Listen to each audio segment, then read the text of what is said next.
Clear है। तो जब वस्तु अनंत पर होती है वो कंडीशन मैंने आपको बता दी। प्रतिबिंब कैसा होगा, वस्तु से बहुत छोटा बनेगा, उल्टा बनेगा, वास्तविक बनेगा, और जो प्रतिबिंब का द्वारक होता है उसी साइड में प्रतिबिंब बनेगा। अब दूसरी कंडीशन में आपसे क्या प्रश्न पूछता है वो भी समझ लेते हैं। मेरे भाई दूसरी कंडीशन की अगर हम बात करते हैं तो दूसरी कंडीशन है जब वस्तु वक्रता केंद्र और अनंत के बीच में हो। कहने का मतलब क्या है, इस बात को समझिए। कहने का मतलब ये है कि जब वस्तु मान लीजिए कि यहाँ पर है, ये कोई अवतल दर्पण है, जितने भी प्रतिबिंब मैं आपको समझा रहा हूँ वो अवतल दर्पण यानी कि कॉनकेव मिरर पर ही समझा रहा हूँ। मान लीजिए कि कोई M1 M2 कोई मिरर है यानी कि दर्पण है, और इस दर्पण के बाहर की ओर मैंने कलाई कर रखी है, और ये कोई एक्सिस है जिसे हम मुख्य अक्ष कहते हैं। क्लियर है, ये कोई आपकी मुख्य अक्ष है। यहाँ पर आपका फोकस है, फोकस बिंदु है, और यहाँ पर वक्रता केंद्र है। क्लियर है, यहाँ तक बात समझ में आई। मेरे भाई वस्तु अब यहाँ पर मान लीजिए इनफाइनाइट है, तो इनफाइनाइट और वक्रता केंद्र के बीच में अब आपकी वस्तु रखी हुई है। अनंत और वक्रता केंद्र के बीच में वस्तु रखी हुई है। तो हम सीधी सीधी बात है, अब अनंत पर तो है नहीं, तो वस्तु की लंबाई हमको मालूम होगी कि वस्तु की लंबाई आखिरकार कितनी है। जब वस्तु की लंबाई आपको पता होगी तो आप मुख्य अक्ष के समांतर प्रकाश किरण चलाइए। तो मुख्य अक्ष के समांतर जाने वाली प्रकाश किरण परावर्तन के पश्चात फोकस से होकर गुजरती है। यह आपका पहला नियम है कि नहीं। मुख्य अक्ष के समांतर जाने वाली प्रकाश किरण परावर्तन के पश्चात फोकस से होकर गुजरती है। दूसरा नियम है वक्रता केंद्र से होकर जाने वाली प्रकाश किरण परावर्तन के पश्चात वक्रता केंद्र से ही वापस लौट जाती हैं। यानी कि जो प्रकाश किरण वक्रता केंद्र से होकर जाएगी आपतित होगी, परावर्तन के पश्चात वह वक्रता केंद्र से ही परावर्तित हो जाएगी। मेरे भाई यहाँ पर अगर हम प्रतिबिंब की बात करते हैं तो जो प्रतिबिंब बनेगा वो आपका ये बनेगा। अब प्रतिबिंब की लंबाई की बात करें तो प्रतिबिंब की लंबाई कैसी होगी, पहले से थोड़ी सी बड़ी होगी। तो हम बहुत छोटा नहीं बोलेंगे, तो प्रतिबिंब कैसा होगा, छोटा होगा। बस इतना बोलेंगे, छोटा। बहुत छोटा नहीं होगा, बहुत छोटा अनंत की स्थिति में बोलते हैं। दूसरा, उल्टा प्रतिबिंब बनेगा कि नहीं, एक बात बताओ, उल्टा बन रहा है कि नहीं। मुख्य अक्ष के ऊपर प्रतिबिंब है या नीचे, तो मुख्य अक्ष के नीचे प्रतिबिंब बना हुआ है आपका। क्लियर है, यहां तक बात समझ में आई। तीसरा पॉइंट क्या होगा, ये मुख्य अक्ष के नीचे बना हुआ है तो हम इसको वास्तविक कहेंगे। जो भी प्रतिबिंब मुख्य अक्ष के नीचे बनेंगे, निचली साइड में बनेंगे, उनको वास्तविक प्रतिबिंब कहेंगे। तो छोटा होगा, उल्टा होगा, वास्तविक प्रतिबिंब होगा, और दर्पण यानी कि जो मिरर है, मिरर के फेस की साइड में ही बनेगा। इतनी बात समझ में आई होगी। अगला पॉइंट, यही प्रश्न पूछता है आपसे कि जब वस्तु वक्रता केंद्र और अनंत के बीच में रखी हो तो प्रतिबिंब कैसा बनेगा। ऐसे ही नॉर्मल क्वेश्चन आपसे पूछे जाते हैं। जब वस्तु वक्रता केंद्र पर रखी हो, ये कोई आपका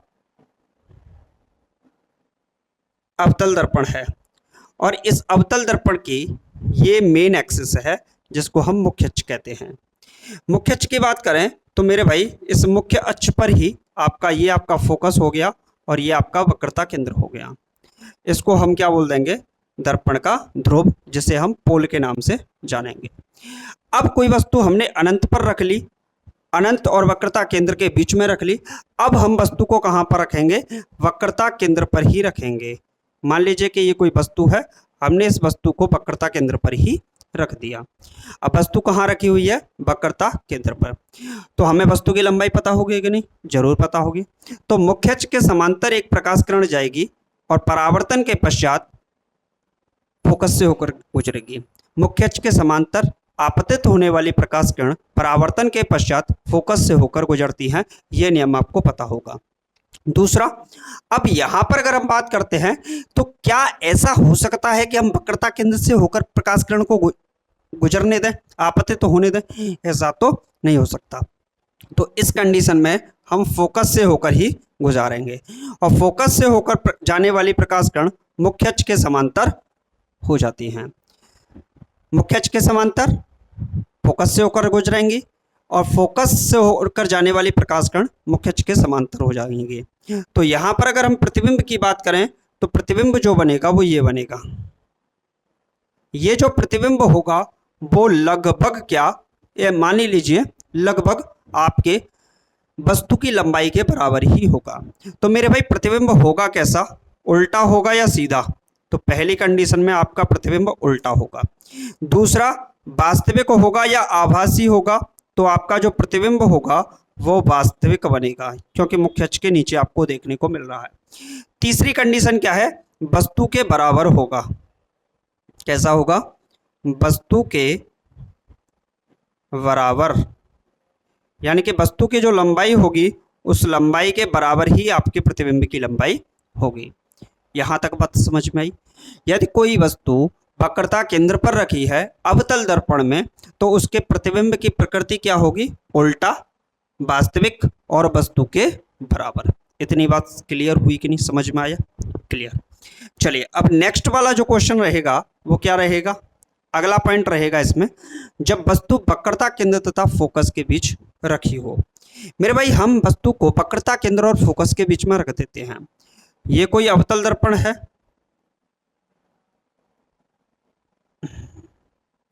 और इस अवतल दर्पण का ये मुख्य अक्ष है, अवतल दर्पण की ये मुख्य अक्ष है। ये आपका फोकस हो गया और ये आपका वक्रता केंद्र हो गया। अब हम वस्तु को वक्रता केंद्र से भी फोकस की साइड में ले जाएंगे, यानी कि मान लीजिए हम दोनों के बीच में ही रख देते हैं। तो कोई वस्तु वक्रता केंद्र और फोकस के बीच में अगर रखी है, कोई वस्तु कहाँ पर रखी है, ऑब्जेक्ट है वो आपका सेंटर ऑफ कर्वेचर और फोकस के बीच में प्रेजेंट है। मेरे भाई मुख्य अक्ष के समांतर चलने वाली प्रकाश किरण आपतन के पश्चात, आपतन के पश्चात जब परावर्तित होती हैं तो फोकस से होकर गुजरती हैं। पहला नियम काम करेगा कि नहीं? बिल्कुल करेगा। और फोकस से होकर गुजरने वाली प्रकाश किरण मुख्य अक्ष के समांतर हो जाती है। मुख्य अक्ष के समांतर फोकस से होकर जाएंगी, फोकस से होकर जाने वाली प्रकाश किरण मुख्य अक्ष के समांतर हो जाएंगे। अब अगर यहां से आप लोग देखोगे तो इसका जो प्रतिबिंब बनेगा वो ये बनेगा कुछ इस तरीके से। अगर आप लोग वस्तु के टॉप और बॉटम को देखोगे और प्रतिबिंब के टॉप और बॉटम को देखोगे, ये जो होगी वो आपकी ऑब्जेक्ट ही तो होगी, ऑब्जेक्ट यानी कि वस्तु, और ये जो होगा वो आपकी इमेज बनेगी, यानी कि प्रतिबिंब बनेगा। क्लियर है? अगर आप ऑब्जेक्ट को देखोगे और इमेज को देखोगे तो इन दोनों में बड़ा कौन है? इमेज है। तो कहने का मतलब ये है ऑब्जेक्ट से बड़ा होगा आपका जो प्रतिबिंब होगा, वो कैसा होगा?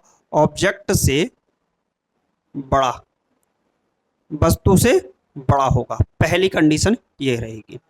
दूसरी कंडीशन क्या रहेगी कि उल्टा होगा या सीधा? तो आपका जो इमेज होगा वो उल्टा बनेगा। तीसरा कंडीशन क्या रहेगा, वास्तविक होगा या आभासी? तो जो आपका प्रतिबिंब यानी कि इमेज बनेगी वो मेरे भाई वास्तविक प्रतिबिंब बनेगा, यानी कि रियल इमेज बनेगी, क्योंकि मेन एक्सिस के नीचे है। और तीसरी कंडीशन अगर यहाँ से देखें, अगली वाली कंडीशन देखें, तो जो मिरर का फेस होगा, मिरर का फेस होगा उस साइड में ही आपका प्रतिबिंब बनेगा। बोलिए कोई दिक्कत किसी भी स्टूडेंट को? यहां तक किसी को कोई समस्या? तो ये रहेगी इस वाले प्रतिबिंब, जब वस्तु कहाँ हो, वक्रता केंद्र और फोकस के बीच में रखी हो। अगला पॉइंट देखते हैं। अगला पॉइंट क्या है, जब वस्तु मुख्य अक्ष पर रखी हो, यानी कि मेन फोकस जो होगा उसी पर रखी हो। तो ये आपका अवतल दर्पण है,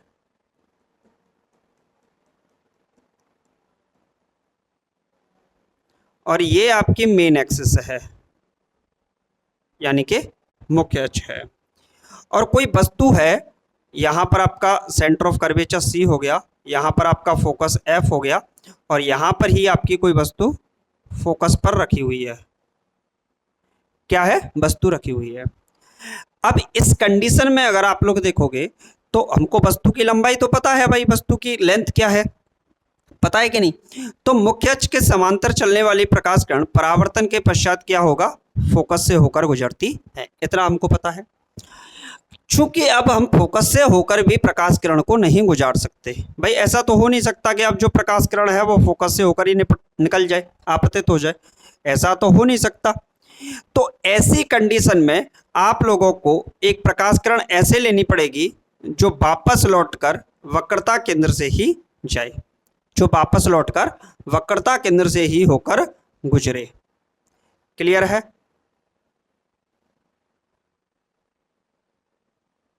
जो वापस लौटकर वक्रता केंद्र से ही होकर गुजरे। अगर इस कंडीशन को आप लोग देखोगे तो यहां पर आपको पता चलेगा कि इसका प्रतिबिंब तो बन नहीं रहा है, क्योंकि दूसरी साइड कलई है, ये आगे जा नहीं सकती, आगे जा नहीं सकती। तो हम मान लेंगे कि ये वाली किरण जैसे ही आगे बढ़ती जाएगी तो थोड़ा सा तो इसमें झुकाव रहा होगा कहीं ना कहीं। भाई इनफाइनाइट पर जाकर ये कहीं ना कहीं अपना तो प्रतिबिंब बना रही होगी। एक तरीके से ये पैरेलल से थोड़ा सा ही कम होगा, क्योंकि ये हम मान लेते हैं कि इनफाइनाइट पर जाकर अपना प्रतिबिंब बना रही होगी। अब अगर हम प्रतिबिंब की बात करें तो प्रतिबिंब क्या रहा, ये आपका प्रतिबिंब बन गया, ये आपकी इमेज बन के आ गई। एक बात बताओ, वस्तु ये है और इमेज क्या है, ये है। तो कहने के मतलब ये है कि वस्तु से बहुत बड़ा, से बहुत बड़ा प्रतिबिंब बनेगा। जो आपका प्रतिबिंब बनकर आएगा वो वस्तु से बहुत बड़ा बनेगा मेरे भाई, पहली कंडीशन ये है। दूसरी कंडीशन क्या है, वास्तविक होगा या आभासी। तो मुख्य अक्ष के नीचे बना हुआ प्रतिबिंब कैसा होगा, वास्तविक, यानी कि रियल इमेज आपकी होगी। तीसरी कंडीशन क्या है, उल्टा होगा या सीधा। तो नीचे बना हुआ है तो जाहिर सी बात है उल्टा ही बना होगा। तो तीन कंडीशन यहां पर बनेंगी, वस्तु से बहुत बड़ा बनेगा, वास्तविक प्रतिबिंब बनेगा और उल्टा प्रतिबिंब आपका बनेगा। क्लियर है? तो ये आपकी इस बार की इमेज होगी जब वस्तु मुख्य फोकस पर रखी हो। नेक्स्ट देखते हैं अगला पॉइंट क्या है वो समझते हैं। जब वस्तु ध्रुव तथा फोकस के बीच में रखी हो, मान लीजिए कि ये कोई आपका अवतल दर्पण है और इस अवतल दर्पण का ये फोकस है। क्लियर है? ये आपका फोकस रहा और ये आपका सेंटर ऑफ कर्वेचर यानी कि वक्रता केंद्र रहा। मुख्य अक्ष की बात करें तो ये मुख्य अक्ष रही और यहाँ पर हमने इसको P यानी कि ध्रुव मान लिया, कोई दिक्कत। अब वस्तु हम मानते हैं कि यहाँ पर रखी हुई है ध्रुव तथा फोकस के बीच में।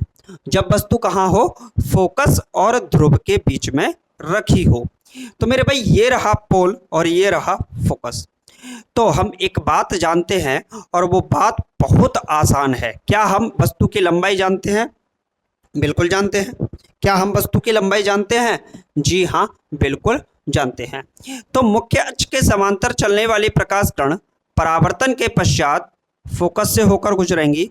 पहला नियम तो यही कहता है, भाई यही तो होगा फर्स्ट लॉ, कि मुख्य अक्ष के समांतर चलने वाली प्रकाश किरण परावर्तन के पश्चात आफ्टर रिफ्लेक्शन फोकस से होकर जाएंगे। दूसरा नियम क्या है, अगर हम इसको ऐसे ही वक्रता केंद्र से होकर गुजारें तो ऐसे ही तो जाएगी इस तरीके से। क्लियर है? अच्छा एक बात बताइए, हमने इसको सीधा आपतित किया तो ये परावर्तित होकर वक्रता केंद्र से होकर गुजरी। एक बात बताइए, क्या ये कभी मिल पाएगी? ये ऐसे चलेगी और ये ऐसे चलेगी, कभी भी इसका मिलन हो ही नहीं सकता। जब तक दोनों रे नहीं मिलेंगी, जब तक दोनों रे नहीं मिलेंगी तब तक इमेज बनेगी ही नहीं। और इमेज बनेगी नहीं तो मैं क्या ये लिख दूं कि इमेज नहीं बनेगी, प्रतिबिंब नहीं बनेगा? तो ऐसा तो मैं नहीं कर सकता। तो मैं मान सकता हूं कि ये अगर आगे बढ़ी होगी तो यहाँ पहुंची होगी और ये आगे बढ़ी होगी तो ये यहाँ पहुंची होगी।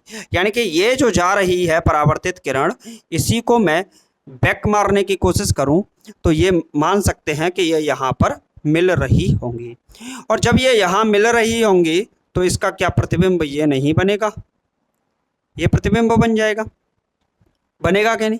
तो प्रतिबिंब इस वाली कंडीशन में क्या बनेगा, जब वस्तु फोकस और ध्रुव के बीच में होगी तो प्रतिबिंब दूसरी साइड यानी कि दर्पण के द्वारक के विपरीत बनेगा। कहने का मतलब ये है कि प्रतिबिंब कैसा होगा, आपका सीधा होगा। कैसा होगा, अब की बार प्रतिबिंब उल्टा थोड़ी है, अब की बार प्रतिबिंब कैसा बन रहा है, सीधा बन रहा है। और प्रतिबिंब कैसा होगा, वस्तु से बड़ा होगा या छोटा, तो सीधी सीधी बात है वस्तु से बड़ा होगा। कैसा होगा, वस्तु से बड़ा प्रतिबिंब बनेगा।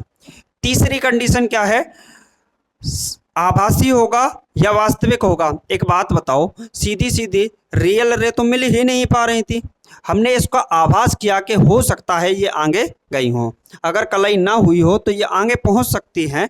कहने का मतलब ये है जो प्रतिबिंब होगा वो आभास किया हुआ है तो ये आभासी प्रतिबिंब बनेगा। तो जो प्रतिबिंब की प्रकृति बनेगी वो तीन कंडीशन आपकी निकल कर आती हैं, सीधा बनेगा, वस्तु से बड़ा बनेगा और आभासी प्रतिबिंब बनकर आएगा। तो अवतल दर्पण की कुल मिलाकर 6 कंडीशन थी। जब वस्तु अनंत पर होती है, जब वस्तु अनंत पर होती है तो प्रतिबिंब कहाँ बनेगा, फोकस और ध्रुव के बीच में बनेगा। जब वस्तु अनंत और वक्रता केंद्र के बीच में होगी तो प्रतिबिंब कहाँ बनेगा, फोकस पर बनेगा। और जब वस्तु, एक मिनट, हाँ जी, जब वस्तु अनंत पर होगी तो प्रतिबिंब कहाँ बनेगा, फोकस पर बनेगा। जब वस्तु वक्रता केंद्र और अनंत के बीच में होगी तो कहाँ बनेगा, वक्रता केंद्र फोकस के बीच में बनेगा। जब वस्तु वक्रता केंद्र पर होगी प्रतिबिंब वक्रता केंद्र पर बनेगा। जब वस्तु वक्रता केंद्र फोकस के बीच में होगी प्रतिबिंब अनंत और वक्रता केंद्र के बीच में बनेगा।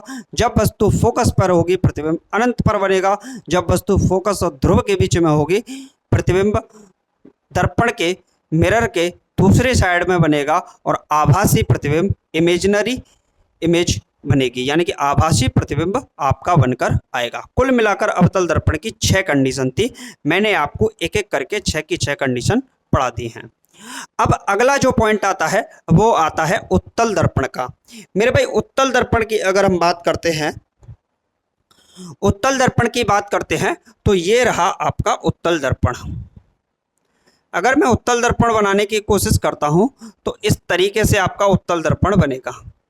उत्तल दर्पण में होता क्या है, जो कलई होती है, जो पेंट होता है वो दर्पण के विपरीत दिशा में बनता है, यानी कि दर्पण के द्वारक वाली दिशा में ही बन जाएगा और उभरी हुई दिशा जो होगी वो खाली होगी। क्लियर है, ये आपकी मेन एक्सिस हो गई जिसे हम मुख्य अक्ष कहते हैं, और ये आपका पोल यानी कि ध्रुव बन गया।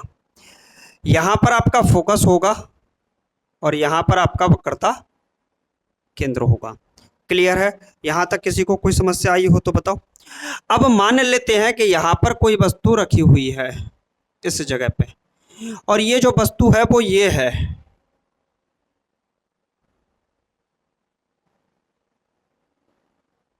ये वस्तु रखी हुई है। क्लियर है, जब वस्तु रखी हुई है तो मुख्य अक्ष के समांतर चलने वाली प्रकाश किरण परावर्तन के पश्चात फोकस से होकर गुजरती हैं, तो ये नियम तो फॉलो ही नहीं कर पाएगा क्योंकि इधर तो पेंट हो रहा है, तो ये वापस लौट जाएगी, ऐसे ऐसे चली जाएगी। तो हम मान लेंगे कि ये फोकस से होकर जा रही है। क्या करेंगे हम ऐसी कंडीशन में, मान लेते हैं कि ये फोकस से होकर जा रही होगी। दूसरी कंडीशन क्या होगी कि ऐसे कोई प्रकाश किरण जा रही होगी, मान लीजिए इसको मानेंगे ऐसे, और जब ये जाएगी तो वापस ऐसे ही लौट के आएगी, मतलब जैसे जाएगी वैसे ही वापस लौट आएगी। तो अगर हम इसको मानेंगे तो इसको मानेंगे कि ये वक्रता केंद्र से होकर गुजर रही होगी। यहाँ पर मान लेंगे वक्रता केंद्र है, तो जो दर्पण का प्रतिबिंब बनेगा वो यहाँ पर बन जाएगा, जिसको मैं थोड़ा सा हाईलाइट कर देता हूँ। ये दर्पण का प्रतिबिंब होगा, ये आपका फोकस रहा और ये आपका वक्रता केंद्र रहा।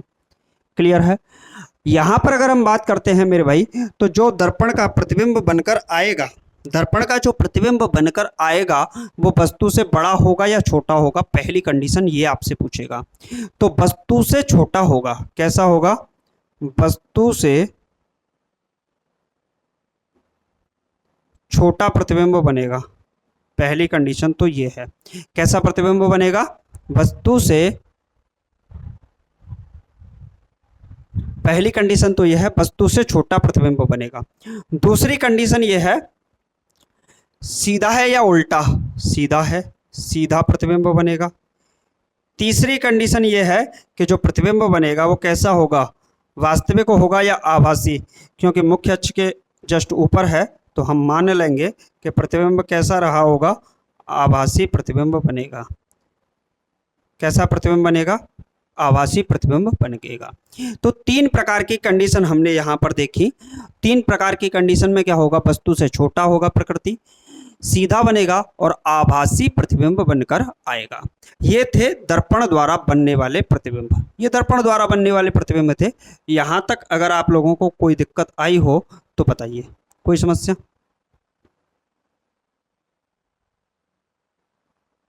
अच्छा चलिए ठीक है।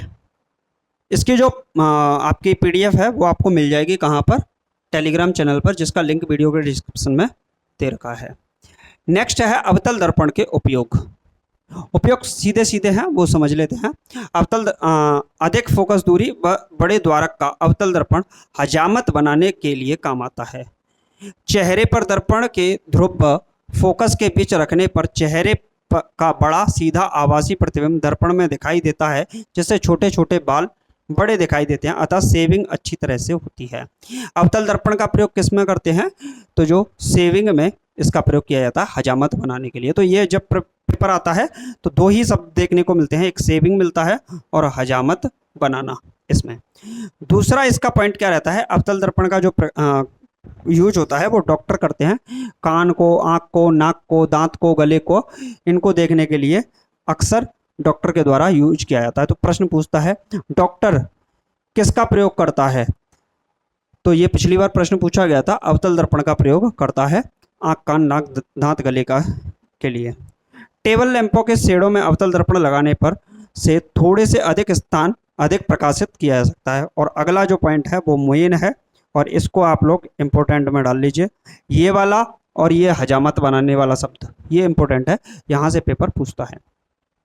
रेल के इंजनों, मोटर कारों, स्टीमरों, सर्च लाइट लैंपों को अवतल दर्पण के फोकस पर रखकर समांतर किरण पुंज प्राप्त किया जाता है, जो बहुत दूर तक वस्तुओं को प्रकाशित करते हैं। तो रेल के जो इंजन होते हैं, मोटर कारें होती हैं, स्टीमर होते हैं और जो सर्च लाइट होती हैं, उनमें इसका प्रयोग किया जाता है। क्लियर है मेरे भाई, यहाँ तक कोई किसी को दिक्कत नहीं आई होगी। उत्तल दर्पण के प्रयोग समझ लेते हैं। उत्तल दर्पण का पहला प्रयोग है, ये कैसा होता है, अपसारी होता है। देखिए एक होता है अपसारी और एक होता है अभिसारी, दो प्रकार के दर्पण। जो अपसारी होता है उसको हम उत्तल दर्पण कहते हैं और जो अभिसारी होता है उसको हम अवतल दर्पण कहते हैं। तो जो अवतल दर्पण होगा वो कैसा होगा, अभिसारी दर्पण होगा। अपसारी दर्पण जो होगा वो कैसा होगा, उत्तल दर्पण होगा। उत्तल दर्पण अपसारी, इसे बाजारों में, गलियों में लगे लैंपों में प्रकाश उत्तल दर्पण प्रकाशित होने के लिए किया जाता है, यानी कि अपसार कर देता है। ये अपसारी दर्पण क्या करता है, प्रकाश किरणों को फैला देता है, जबकि अभिसारी जो दर्पण होगा वो प्रकाश किरणों को एकजुट करता है। कहने का मतलब कन्वर्जेंट और डाइवर्जेंट। ये क्या करने का काम करता है, कन्वर्ज करने का प्रयास करता है प्रकाश किरणों का, और ये उनको डाइवर्ज करने का प्रयास करता है, विखेरने का कार्य करता है। दूसरा पॉइंट है, बसों और मोटर कारों ड्राइवर के सीट के पास अवतल दर्पण का प्रयोग करते हैं। यही इंपॉर्टेंट है, यही पेपर में आता है। देखिए वहाँ से क्वेश्चन जो बनता है वो बनता है अवतल दर्पण में सेविंग, हजामत बनाने के लिए, स्टीमर, सर्च लाइट, इनमें यूज किया जाता है। और डॉक्टर के द्वारा मेन यही है, ENT डॉक्टर के द्वारा, ENT आई नोज टीथ वाला जो डॉक्टर होता है उसके द्वारा अवतल दर्पण का प्रयोग किया जाता है। ये प्रश्न पूछा जाता है। बाकी यहाँ पर इसका प्रयोग बसों में, मोटर कारों में, इनमें जो प्रयोग किया जाता है वो उत्तल दर्पण का प्रयोग किया जाता है, जाके ताकि पिछले अधिक क्षेत्रों को देखा जा सकते।